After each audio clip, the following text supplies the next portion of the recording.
बिस्मिल्लाहिर्रहमानिर्रहीम, अस्सलाम वालेकुम। क्या आपने कभी सोचा कि एक ही लम्हे में ज़िंदगी जन्नत से जहन्नुम कैसे बनती है?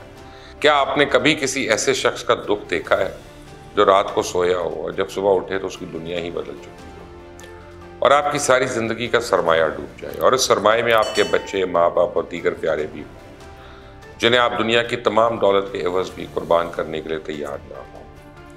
लेकिन ऐसा हो चुका है कि जिन पे ये मुसीबत आई है वो इस वक्त किस हाल पर है। इस पर तफसील से रोशनी डालने से पहले मैं आपको चंद आलमी खबरें 2 लाइनों में बता दूं कि अक़वाम मुत्तहिदा के इंसानी हकूक़ के दफ्तर की जानिब से कहा गया कि आज़ाद मॉनिटरिंग के तहत की गई तहकीकात के मुताबिक अल जज़ीरा की सहाफ़ी शीरी अबू आकिला को फ़लस्तीनी अस्करियत पसंदों ने नहीं बल्कि इजरायली फ़ौज ने मारा। दूसरी खबर यह है कि अमेरिकन सेनेट ने मुल्क में फायरिंग के वाक़यात की रोकथाम के लिए गन कंट्रोल बिल मंजूर कर ली, जिसे 30 बरसों में इस मामले पर सबसे अहम कानून साजी करार दिया गया। दूसरी जानब अमेरिकन सुप्रीम कोर्ट ने एक केस में फैसला दिया है कि अमरीकी शहरियों को ज़ाती दिफा के लिए अवाम में आम तौर पर इस्तेमाल होने वाला असला ले जाने का हक है। इस कानून साजी का एक और अहम पहलू यह भी है कि अमेरिकन सेनेट या कांग्रेस के ऐवान बाला में डेमोक्रेट्स को 15 रिपब्लिकन की हिमायत भी हासिल हुई, जिनकी वजह से यह कानून साजी 65 वोटों से मंजूर हुई, जबकि इसके खिलाफ 33 वोट पड़े। जबकि अमेरिका में ही अमेरिकन कांग्रेस की खातून रुकन अल्हान अल उमर ने ऐवान नुमाइंदगान में इंडिया में इंसानी हकूक़ और मजहबी आज़ादी की खिलाफ वर्जियों पर एक करारदाद पेश की और वज़ीर ख़ारजा एंटनी ब्लिंकन से मुतालबा किया कि वह इंडिया का नाम इन ममालिक की फहरिस्त में शामिल करें जिसमें इंसानी हकूक़ की खिलाफ वर्जियों पर अमरीका को तशवीश है। रशिया और यूक्रेन के दरमियान जंग के दौरान एक अहम पेशरफ्त में यूरोपियन यूनियन ने यूक्रेन को उम्मीदवार का दर्जा देने का फैसला किया, जो किसी भी मुल्क के यूरोपियन यूनियन का हिस्सा बनने की जानिब पहला बाज़ाब्ता कदम होता है। अब यहाँ देखना यह है कि रशिया आराम से बैठकर इस मुल्क को यूरोपीय यूनियन का हिस्सा बनता देखेगा, जिस पर इसने सिर्फ इसलिए हमला किया कि यूरोप के साथ मिलकर रूस के लिए खतरा बन सकता है और नेटो रूस की सरहद तक पहुंच सकता है। अब बात करते हैं एक अजीम इंसानी अलमिया की, जो सिर्फ मीडिया की रसाई ना होने की वजह से वो तवज्जो नहीं हासिल कर सका जो इसको होनी चाहिए थी। दुनिया भर में कुदरती आफात आती रहती है, कभी जल्जले की सूरत में, कभी सैलाब, कभी समुद्री तूफान किसी मुल्क के वसी इलाके को अपनी लपेट में ले लेते हैं और कभी पहाड़ों का सीना चाक होता है और लैंड स्लाइडिंग की सूरत में बहुत नुकसान का सामना करना पड़ता है। जबकि इन आफात की नौइयत और ज्योग्राफी मुख्तलिफ हो सकती है। तारीख के औराक पर लट के देखें तो हमें इन आफात से तबाही के बेतहाशा आसार नजर आते रहते हैं। यहाँ तक कि अमरीका और यूरोप जैसे तरक्की याफ्ता ममालिक भी इन आफात का मुकाबला नहीं कर सके और समुद्री तूफानों ने इन ममालिक में भी वक्फे वक्फे से तबाही मचाई है। 8 अक्टूबर 2005 का दिन किसको याद नहीं। आज भी अगर हम उस दिन के बारे में सोचे तो जिस्म लरस जाता है। उस खौफनाक ज़लज़ले ने लम्हों में बस्तियों ज़मीन बोस कर दी।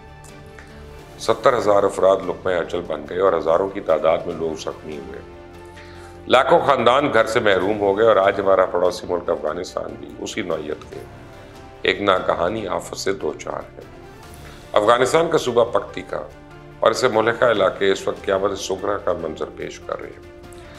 अफ़गानिस्तान में मंगल और बुध के दरमियानी शब क़यामत खेज़ ज़लज़ला आया। नाज़रीन, अफ़गानिस्तान की जियोलॉजिकल सिचुएशन इसके हमसाया ममालिक से बिल्कुल अलग थलग है। मुल्क का ज़्यादातर हिस्सा तो पहाड़ों में घिरा हुआ है और इस वजह से ज़लज़ले और लैंड स्लाइडिंग का खतरा हमेशा रहता है। बुध को आने वाले ज़लज़ले की शिद्दत 6.1% रही, जबकि इसकी गहराई 51 किलोमीटर थी। और अगर देखा जाए तो इस ज़लज़ले की शिद्दत ही इतनी ज़्यादा थी जिससे अफ़गानिस्तान की सूरत हाल काफ़ी तबाहकुन हुई। अफ़गान खबर एजेंसी के मुताबिक ज़लज़ले के नतीजे में अब तक 1000 से ज़्यादा लोग जान की बाजी हार चुके हैं और ज़ख्मियों की तादाद इससे बहुत ज़्यादा है, जबकि 10,000 मकानात तबाह हो चुके हैं। ज़लज़ले ने जिस इलाके में तबाही मचाई है वो पहले ही मुफलिसी का शिकार है और ज़लज़ले की जगह से जो तस्वीर सोशल मीडिया पे गर्दिश करी है उनमें देखा जा सकता है कि ज़्यादातर वहाँ मकानात हैं वो मिट्टी से बने हुए। रोज़गार ना होने की वजह से लोग ज़्यादातर खुशहाल भी नहीं और ना ही कच्चे पक्के मकानात इस शिद्दत की आफत का बोझ उठाने के लिए तैयार। गाँव के गाँव मुकम्मल तौर पर तबाह हो चुके हैं और हज़ारों लोग इस वक्त बेघर हैं। मकामी लोगों से जिस हद तक रब्ता हो सका इसके मुताबिक सड़कें बंद हो गई, मोबाइल फ़ोन टावर्स ने काम करना छोड़ दिया और इस जगह का ज़मीनी रास्ता आसपास के शहरों से मुनक़ता हो चुका है। एक बच्ची की तस्वीर आप अपनी स्क्रीन पर देख सकते हैं जो अपने घर के मलबे के सामने अकेली खड़ी है।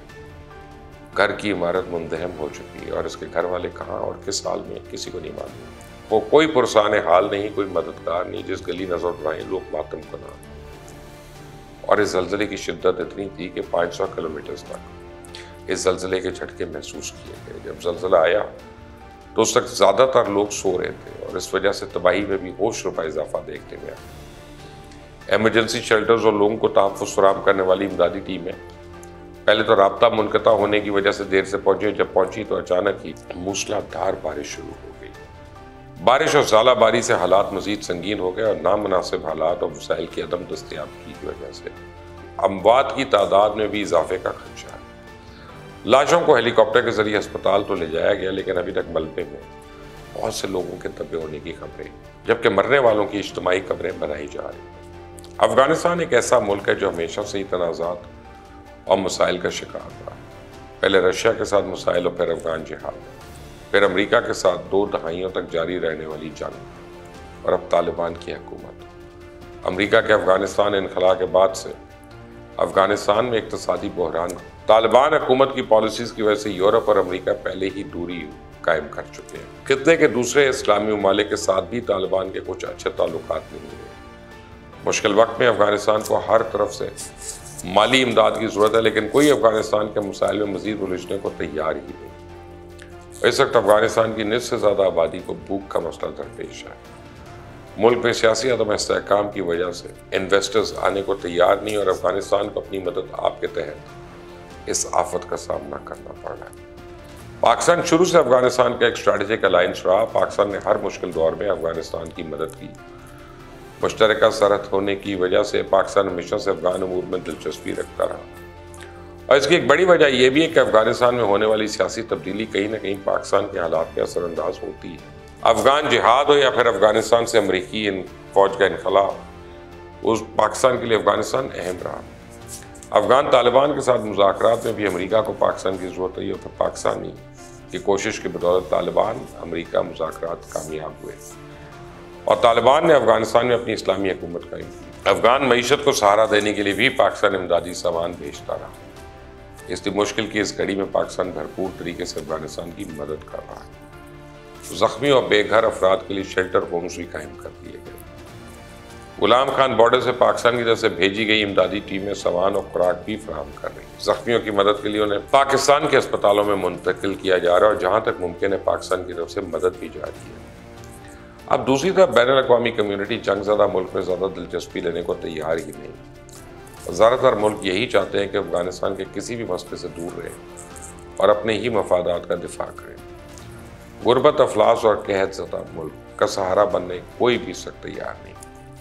अक़वाम मुत्तहिदा और कुछ बैनुल-अक़वामी NGO ज़लज़ले की सूरत हाल से निपटने के लिए मदद तो कर रही हैं, लेकिन वो शायद मदद कम और दिखावा ज़्यादा है। मारूज़ी हालात कुछ और ही बयान कर रहे हैं। जब इस तरह की आफात किसी भी इलाके को घेरे में ले लेती हैं तो आम जिंदगी मुतासर होने के साथ साथ वहाँ के समाजी रवैये और तालीमी निज़ाम भी तबाहाली का शिकार होता है। लोग हिजरत कर जाते हैं, तालीमी इदारे खाली खंडर बन जाते हैं। 2005 में पाकिस्तान में आने वाले ज़लज़ले में भी 600 से ज़्यादा तालीमी इदारे मुतासर हुए, जिनमें ज़्यादातर तो अभी तक अपनी असली हालत में वापस नहीं आए और ये बड़ा मसला है। उम्मीद है कि आलमी बरादरी सियासत और माजी को भुला कर मुश्किल की इस घड़ी में अफगानिस्तान की मदद करेगी। ऐसा हो जाता है तो हालात मज़ीद संगीन सूरत हाल इख्तियार नहीं करेंगे, क्योंकि सियासत ना तो इंसानी रिश्तों से ज़्यादा कीमती है, ना ही किसी भी इंसानी जान से। अल्लाह ताला अफ़गान भाइयों को, बहनों को अपनी अमान में रखे और उनको हर तरह की मुश्किल से बचा के रखे। आमीन। अल्लाह हाफ़िज़।